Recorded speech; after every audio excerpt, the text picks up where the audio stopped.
Good morning, kids. Today we're checking out a brand new video from Josh Scorcher, the top 10 prehistoric bosses. Let's hop in and see what history was written about. That was a bit of a stretch. But it wasn't too bad what history was written about. Prehistoric? I mean, it fits. Barely. Like a sock with a hole. It fits, but barely. Oh, that's a little fun.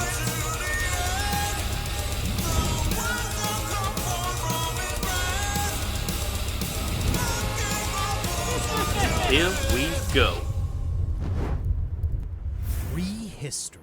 From this era, everyone is a beast. What what sets the them hell's apart that? is how well they fight and adapt to survive for the next few generations. Or in the case of dinosaurs, if your bones are still intact and we put you back together just because we think you're cool.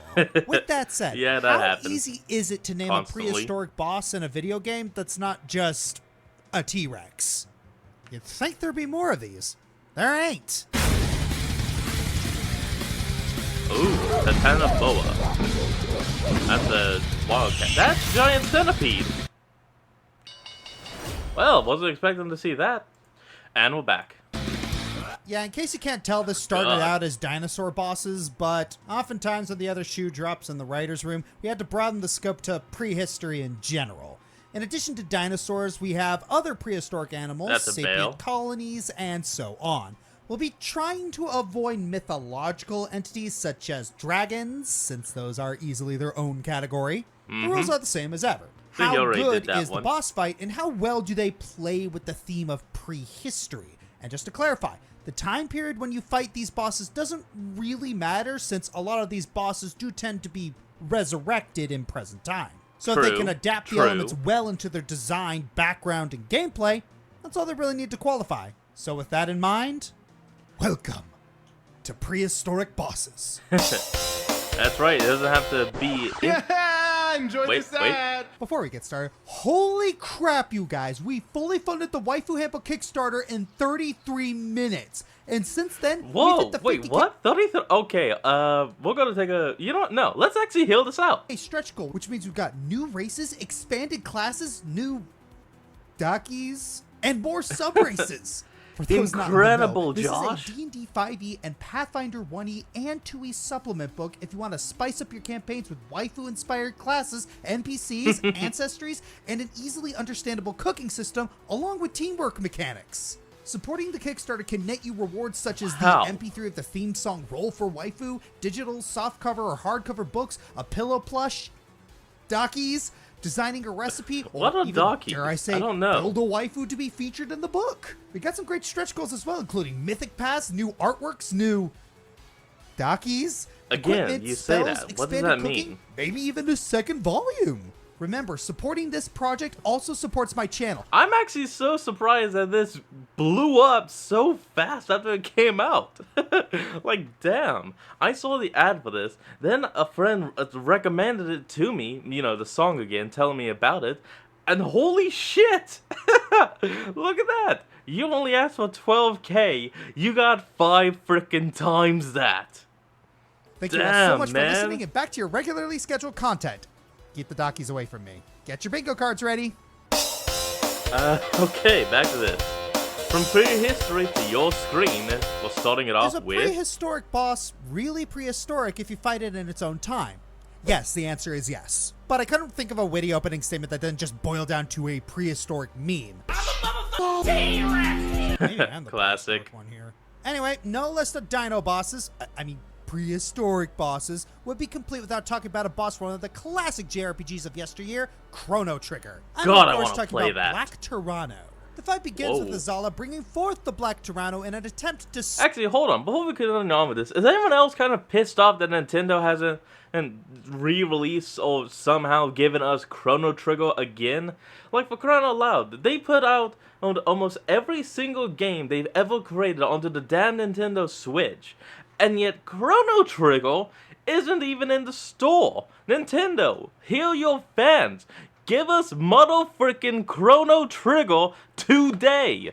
And if somehow that after this recording goes up, they'll It was a news report from Nintendo that they're going to release a Chrono Trigger for the Nintendo Switch. Hey, Con, I'm sorry, but I just borrowed your time after time. But if there's not, Nintendo, you're screwing your fans. Give us Chrono Trigger. Alright, let's continue on. Snuff the party out.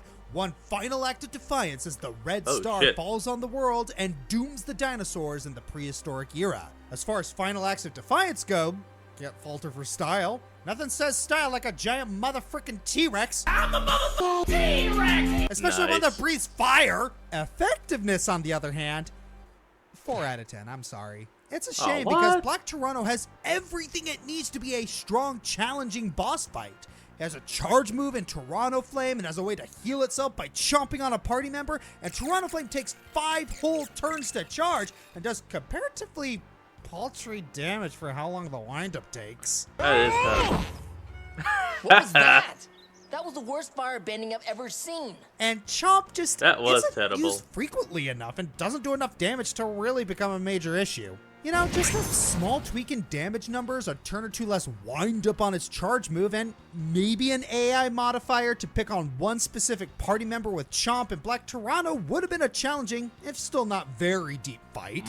Oh yeah, I guess Azala fights with Black Toronto at the beginning of the battle with some psychokinesis, but this list isn't about the Dino Queen. She's barely an afterthought in the fight and leaves queen? after taking a few hits. On the bright I keep side, forgetting Black that thing is Toronto a woman. somehow survives the meteor and goes on to become Rust Toronto in the Middle Ages.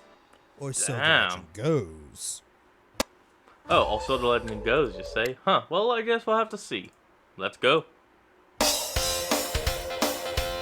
From the Black Toronto, we move to number 9, and now it's... It's an unwritten law for adapting dinosaurs that the Tyrannosaurus Rex reigns supreme. I don't blame them. The T-Rex is awesome and terrifying in more ways than one. Honey, Really? hide the kids! But Bonnie? it's kind of overplayed at this point. How about giving a different dinosaur a Grimlock. seat on the throne? Apparently, Banjo-Tooie thought the same thing because for their prehistoric-themed level, they made the big end boss a pterodactyl named Terry. I repress Terry my the urge to pterodactyl. groan only because it's a Banjo-Kazooie game. Yawn. Terry here is a single father whose eggs have gone missing. He notices our dynamic duo and believes they stole his unborn children. To be fair, he's got probable cause. They try to appeal to Terry, but he's gone full Yeah, I see Papa that. Wolf and is hovering above hawking loogies at you. So you shoot him until he sicks his sentient snot buddies at you. That's kind of gross. Okay. Then get rid of these guys and just repeat the process until Terry gives up. But after you beat him, you finally clear things up with him and agree to help him find his kids later on. Find them all, and you win a Jiggy! Sadly, I Yay. can't picture myself putting Terry any higher. He's constantly airborne and his only attacks are him puking on you or getting his snot buddies to gang up on you. Adding to it, it's a lot easier to dodge his attacks once you get the hang of it. But This is credit where kinda credit is bad. due. I like how he's more involved gameplay-wise since you'll be helping him out later. I can't blame him for being a concerned parent. Plus, he actually knows not to dive headfirst into battle. Elmo Rock King would benefit from such a lesson. Yeah, that. Is it called Armor Rock? The Rock King would definitely Man, know Jurassic better. Park, the franchise that dared to ask the question, what happens if you decide to play God and revive the dinosaurs? The answer? One of their movies, Oh, The Lost hey. World, was mixedly received. However, one definite cool thing that came out of it, the arcade game. A 3D rail shooter that has the player trapped on the okay. abandoned island of Isla Sorna. Your mission, traverse 5 different environments across the island to find the 2 missing doctors and fight your way through an ensemble of dinosaurs. About At time. one point, you find yourself in the plant control center. You find the doctors, but there's something else here. Something that can hide in plain sight! What the? No, it's all good. It's fine. Wasn't planning on sleeping again for the rest of my life. No, that's not a trick of the eyes. Damn. That's a dinosaur that can turn invisible. Yep, the game beat Jurassic World to the punch. Holy More specifically, shit. this is the dinosaur expecting ripped that. straight from the Lost World novel, A Carnotaurus. It looks like a miniature T-Rex, but it's been given chameleon genetics, meaning it can camouflage. And it's got buggy eyes, which makes it look even freakier. Oh, and it's a fast runner that wants to take a bite out of it. I understand that they just explained it by using chameleon DNA, but chameleons can't turn invisible, especially with this thing constantly running around. Now they would have mixed in like cuttlefish and chameleon and maybe some frog in there as well. Maybe then it could be kind of invisible, like what they did with the Indominus Rex. I almost forgot its name because I haven't watched that movie in a long time. Other than that, I don't really see the thing hiding that well. Out of you, so with how immersive the game is, you genuinely feel like you're trapped and at the mercy of these giant thunder lizards. The fact that this one can turn invisible makes the fight feel even more suspenseful. Honestly, the only reason it's this low is, well, aside from the invisibility, it's kind of a basic fight. You're trying to tranquilize a dinosaur while running for your life. Doesn't sound too exciting on paper. The cinematic experience you get during the fight more than makes up for it. For now, let's just all be thankful no one's actually tried to play God and bring these things back to life. Yeah. Give Hopefully. over the bird. Oh, 24/7. once more. And we're back. There we go. For some reason I first plugged in register. Oh, from the chameleon Carnotaurus we move to... Okay, hear me out. A ninja fighting a T-Rex. Jumping the shark? Who cares? If they're gonna tie this game's lore to frickin' Dead or Alive, you might as well enjoy Come a on. Japanese burger. You're In fighting Team a Ninja's shark. Ninja Gaiden 3, your antagonist is the cult known as the Lords of Alchemy. They specialize in a wide array of technological advancements, ranging from military weapons to biological cool. experiments to That's terrifying. dental products. I knew Colgate was evil the whole time. Oh. I'm on to you, Alir. Well, okay. Among their many attempts to force Ryu Hayabusa to surrender, one of their leaders, the Regent of the Mask, sends an entire T-Rex after him. A Dude, look at the Gigantosaurus, to be eyes. exact. I guess that makes it a G-Rex? Is that how it works? The first phase of the fight pits you in head-to-head combat with the living G-Rex. fossil, where you cut through its ankles as it tries to smack and stomp you. Eventually, it'll harden its legs, so you have to switch to attacking the head. The second phase is a cinematic chase scene that ends with you blowing up a missile in its mouth, Dude. tearing off the hard shell, and leaving it right for a finishing blow.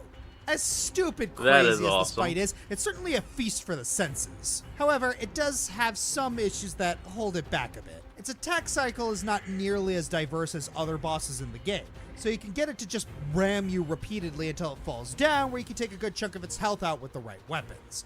Also, in the original version of the game, you don't see its health bar, so you'll more than likely find yourself wailing on this boss a lot, not realizing you're not doing damage to it where you should. Thankfully, Razor's Edge fixed that. Gigantosaurus may have been one of the weaker Not bosses bad. in the game, I like but considering that. we don't see enough in-your-face battles with the King of Dinos, what we got here ain't half bad. I mean, it's still more respectful than the game that comes after. There's a reason Dead or Alive is a separate game, you know? No idea why they would try to connect those two, but hey, we move on from the Gigantosaurus to... When it comes to settings in RPGs, the most common are usually modern or fantasy with varying degrees of hybrid. Thankfully, for those Correct. seeking more variety, we have Live Alive. Specifically, the Prehistoric chapter. Journey back to a here we simpler go. time where rock and roll was just rock and people had no need for words. Of course, no tale of prehistory would be complete Funny. without a face-off against a good old dinosaur. Odo has long been worshipped as a deity by the Ku tribe and has been appeased through sacrifices. It just so happens that his latest sacrifice, Baru, is the love interest of our main hero of the chapter, Pogo. So guess who's getting a butt whooping? Freedom. Oh, and in classic shonen fashion, Zaki, who had been your rival up to this point, joins you for the battle. That's pretty fun. And being, well, Yeah, that's a very dinosaur, classic. Odo hits like a sapient freight train.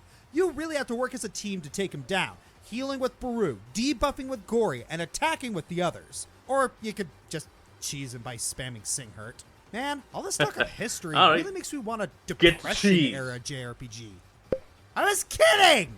Not much else is to be said Devil about Seminole. this boss, but that don't make it bad. It's primitive, haha, but the threat it poses makes the primitive. I get teamwork it. recommended to beat it all the more rewarding. There's a chance most players would start off with the prehistory chapter, so facing Odo serves as a good standard challenge to cap off an effectively simple chapter like this one. Still not the weakest form of Odio, oddly enough. Wait, that frog thing is weaker? You know, that does make some sense. And we're back. Moving on from Odo of Live Alive. Screw it. Billions We of move years to... prior to the events of Ark, there was a beast who rose upon the earth and brought with it a world-ending army. The beast is known as the King Titan. What remains of life on Earth since then is evacuated through the Ark in the hopes that one day they will become strong enough to take the Earth back from these monsters of the elements. The King Titan is introduced as a boss in the I'll be honest, I did not know Ark had an actual story to it. Extinction DLC of Ark Survival Evolved. It's regarded as the single most powerful boss in the game. Even just trying to summon this thing requires you to have the remnants of the other lesser titans. The result shows it is the biggest creature in the game, towering up to 500 feet and boasting 1.5 million hit points. It can shoot meteors and fireballs, summon an army of corrupted dinosaurs, and its stomps and punches are powerful enough to send even the biggest creatures and mechs flying. You definitely have to bring some of your best machines and tame beasts if you want any chance of even scratching this thing. Don't even think about running too far away from it either, because if you don't have its attention, it'll approach the center of the arena and regenerate. At an absolutely gorgeous score, playing as the king tramples about, and you get a scene fit for a legendary giant. Now, as awesome as all of this sounds, the fight is only as fun as it is in multiplayer, since you'll actually get to support and strategize with each other more. Not to mention getting reliable healing where it matters. On single player, it's kind of a big sluggish grind. All you do is get the best things available and throw it all at the lumbering monster until one of you gets pummeled to the ground. Sure, you do have to think about selecting the right creatures and bringing the right equipment with you, but the execution is mostly the same. With that said, this is still a fight worth... Imagine someone trying to run at that and they just have a stick. It would be like that scene from Maple's Story. I've got the beast right where I want it. One damage, a swing. Are some of the best in the game. Oh my god. They only get better from the beta and alpha variants of the boss. Yeah, while the fight can be tedious if you don't know what you're doing, having a decent amount of options to approach it definitely makes it more engaging than it otherwise would have been. Well, from the Gamma King Titan, we move on to... Hey, you want to see something cool? Oh, shit. Far Cry Primal is a prehistoric take on the series that is a from the settings of the original, but it's a very much welcomed one, with creatures like Bloodfang Sabretooth, the Snowblood Wolf, and the Blood Tusk Mammoth. You'd think one of them would be the best pick for the list, but no. In fact, I'd argue the best fights you get are against the two main antagonists of the game, Uul and Batari. Uul is the war chief of Udam, a tribe of cannibalistic Neanderthals who prey on nearby rival tribes, including your own. Yeah, he's got a reputation for being savage, but due to the deteriorating health of his tribe, he believed their actions were necessary for survival. And in a lawless world of prehistory, worlds are about as subjective as it gets. You face off against Uul in his icy shelter. You're in for a full-on gang fight, as he has the company of his fellow tribesmen to ambush you from the walls. You can choose to take them head-on or fire at the stalactites above them to damage them via stage hazards. Either way, you have a lot of options to ward off this ambush, and you better make the most out of it. And after all that, Uul, with his dying breath, is ready to take the rest of the tribe away with him, but he can't. He still holds hope for his children and wishes for you to care for them in his stead. Even in a world where morality is subjective, the man still shows genuine care for the tribe he put his whole life into leading. I mean, hey, it's more respectable than the other villain.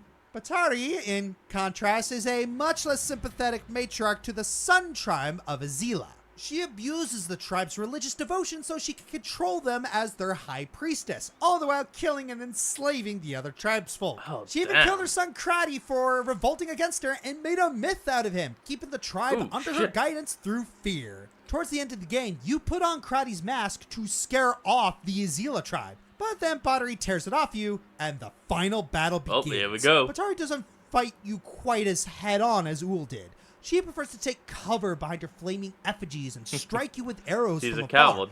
Like Uul, her fellow soldiers assist her on that front, but you can conveniently use all the fire she throws around against them. Think it's about time y'all pray to a different rock? Finally, you give the witch a taste of her own medicine and send her to the literal pits of fire where her son awaits. It's interesting to see how far these tribes would go to survive in the harsh environment of their time. One willing to slaughter out of desperate care for his kin, and the other taking pride in abusing the weak to ensure her own safety. And their battles reflect that perfectly, with Uul leading an active charge while Batardi hides behind smokes and straws. Either way, to honor one and oppose the other is part of what makes these tribes human. And no matter how much time passes and ethics evolve, these values stay true. Yeah, I guess to a degree. Hold on, folks. Be right back. And we're back.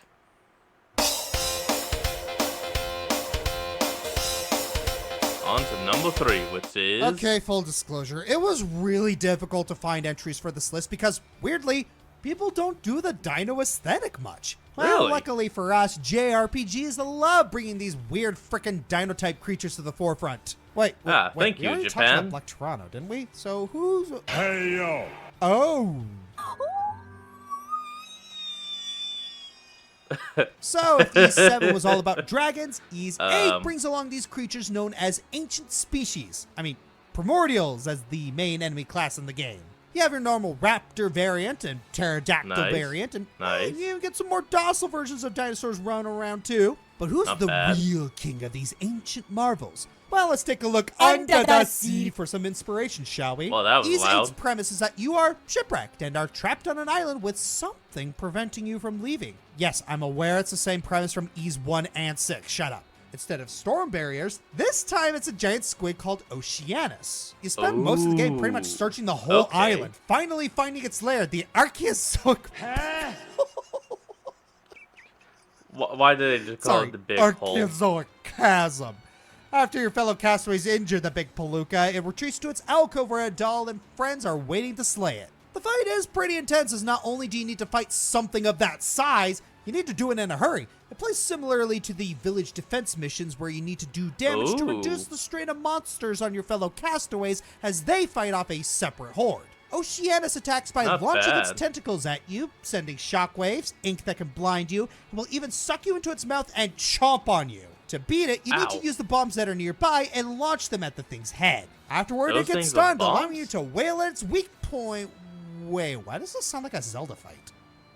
Yeah, it's Huh. awesome. Who cares? While this fight Why is does great it in have a weak scale, point that easy? it can be a little wonky as you're a little slower in the water and the arena is huge. This leaves points where Oceanus is just Huge. standing around as arena you is wait for the AI to huge. come down and follow your character. I Plus, had the to. attacks can be easy to avoid with such a large arena, though they do a lot of damage, so be careful if you do Oh, get damn. hit. Oceanus is a fight built up throughout the game as one of the tentacles was the first encounter you had. Giant the large tentacle. scale of the battle, seeing your fellow castaways and you work together to combat it, and the implications behind its existence you find out later that in is the like- story, it's a Hold on, fantastic that actually is a little funny. It's like giant tentacle boss, so I'm just fighting a hand. What is this, puppets? fight. And now you have food for all the boy. castaways. Hope they like calamari for the next year. There's enough fried calamari out there to feed the whole of Italy. Damn, that's a lot of calamari.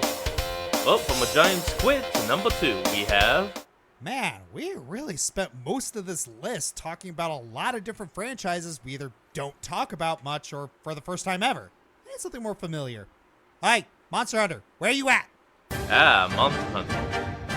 That makes sense. They got some ancient beasts there. Okay, fans of the franchise, tell me you didn't see this coming. With all the variety of monsters that this series has, it That's isn't a surprising yokai. that we have a few that are based on the occasional dinosaur. And while you might expect some massive world calamity-esque elder dragon, sometimes we just need a T-Rex with a head cold. Anjanath is one of the new monsters introduced in World, and it Not left a bad. big impact from the beginning. It was one of the first big roadblocks, and usually the monster that got players to either get good or return their copy back to GameStop. Never mind the fact that it's literally just you a suck. T-Rex. We have silver wind dragons, world-eating snakes, and lightning unicorns. And yet, they decided to just make a giant jumping T-Rex that sends snot rockets at you. What, you That's thought that gross. head That cold is joke didn't gross. mean anything? Yeah, it will send snot rockets Ew. that can stun you. Weird that it happened twice. Also, it breathes fire, because That's why not? 2 nickels. While it hasn't been around too long, Anjanath did get a variant in Iceborne in the form of Vulgar Anjanath. He loses the fire breath but gains lightning powers, and those snot Damn. rockets become lightning-infused snot rockets.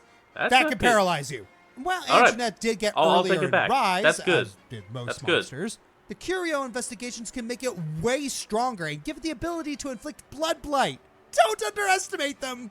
Anjanath may not have any story importance or world-ending lore like the other monsters we talked about, but it makes up for it being a good prehistoric boss fight that's fun. Yeah. It's challenging, keeps you on Sometimes your you toes. just need a and dinosaur. Prehistoric themed. What more do we need for the list? Charmin Oop. Ultra Hold on, Soft. folks. Be right back. And we're back. So, moving on from that Tyrannosaurus head cold, we have the honorable mentions. Awizolo, Ocean Hunter. After a slew of oversized fish, here's a bona fide sea dino to spice things up. Bullbox, Okay. Evo Search for Eden. This morbid blob of genes calls himself the very Oh. first human. Rather poetic, honestly. King I think I remember Dodongo, that. Various Zelda. No matter where he is or what form he takes, he always hates smoke. Tricky the Triceratops, Diddy Kong Racing. Monkeys racing dinosaurs. A hilarious, grueling Classic. survival allegory. Red Eye, Star Fox Adventures. The fight itself is pretty Ooh, tense and cool, Red but Eyes. I believe Not John bad. Tron put it best. What is this? And why is it in my Star Fox game? Okay, dude, lighten up for real. Damn. Number 1, we now have... If you're really looking for a game that celebrates Fossil all things Hunter. prehistory, there's really not a better choice out there than the often overlooked DS title, Fossil Fighters. Oh. On the surface, it just seems like a Right, Fossil Fighter, Fossil Hunter, no. Well, Okay, y'all can be pissed, I did get mixed up, but come on, it's been a while since even I've played those games. I surprisingly have lost all my copies. Which sucks. Pokemon ripoff, but with a Jurassic coat of paint. Oh, you're collecting elemental creatures at the behest of a scientist to be the best like no one ever was in a competitive battling sport. And there's also Yep. an evil team that steals creatures. And there's a bunch of They're quirky also rival so characters to terrible. boot. But, there's actually more to it when we really peel back the layers. There's a bit of strategy with how you position your revived dinosaurs, or vivosaurs, and what support effects you and your opponent have depending on your team comp. Plus, it's not just T-Rexes and Stegosauruses you're playing with. No. You get This game has an everything. interesting roster of prehistoric creatures not limited Even the ground to sloth. dinosaurs. But even further than that, the story takes a turn after you defeat what seems like the main villain and is totally Hold on, I got it straight up on HD, and yet the game quality is still shite. not legendary Pokemon. To make a long story short, it turns out Duna, a mysterious girl you've met across your journey, is an alien. And not just any Boom, old boom. alien, but a dinosaur alien. Meet the Dinarians, an ancient alien race with the ability to turn into larger saurian forms. After their planet got Galactus by a giant Pac-Man monster, damn. they took to the stars to find a planet suitable for repopulating their species. And surprise, surprise, they landed on Earth. And their king always Dino us. seeded the planet with life. Life that, as it turns out, went extinct millions of years ago. Yep, that's right. In this universe, dinosaurs came from alien DNA. Oh. Dino sees humanity as Alien. undeserving to call itself the dominant species and challenges you to a duel to decide the fate of the planet. And what a battle it is. Up until now, Fossil Fighters hasn't been too challenging if you know what you're doing, but Dino plays Yeah, I didn't know very shit. smart. To start, both he and his robotic minions are typeless, meaning that they don't carry an elemental weakness to exploit, and Dino's support effects are crippling debuffs to your own team, meaning that you need to switch your zones to deal any real damage to him or his minions. This would be simple if it wasn't for Dino's ability to affect you with Excite and Poison. Yeah, I actually never got to the final boss. I kept getting stuck on the Dina fight or Duna fight. And yeah, Duna fight. I was good at the game, but I was not good at the game, if you know what I'm saying. Keeping you locked from switching and forcing you to take insane damage if you can't. Not to mention that, since his team is all the same type, he can pelt you with huge super moves that hit your entire team. Defeating him requires making a team that can counter his massive debuffs either by forcing him to switch or having a Vivosaur that can hit through the support zone where his debuffs aren't active. You need to play as smart as he does to prove humanity's right to inherit the Earth. Once you do defeat Victory. him, he humbly accepts that maybe humanity isn't so bad, and so desires an alliance between humans and Dinorians. An alliance that becomes quite fortuitous when his Starscream cohort wrapped him, jumps the gun, and summons the monster that destroyed their planet You in the did first place. what? Oops! He also gets not one, You but jackass. 2 post-game fights that turn out to be even harder than the first one, pushing the same strategy further and the game's own mechanics to the absolute limit. What puts Dino at the top spot isn't just the difficulty of the fight, but the impact of what it means in the larger story. Dino isn't just a king of an alien race that resembles dinosaurs, he's the king of dinosaurs, responsible for their existence in the first place. And when you prove superior, he's more than willing to pass the torch, in a sense, letting the old make way for the new, and accepting that prehistory can be left as prehistory. I'm the Fiery Joker, and... Ooh. Well, that's an omen if there ever was one. I think I can guess what the next bosses are gonna be. They're gonna be the top 10 hell bosses. Well, anyway, folks, thank you for joining me in today's episode. Remember to like, comment, and subscribe for more. Link to the original will be in the description below, and I'll see all of you folks next time when we flick on. Peace out.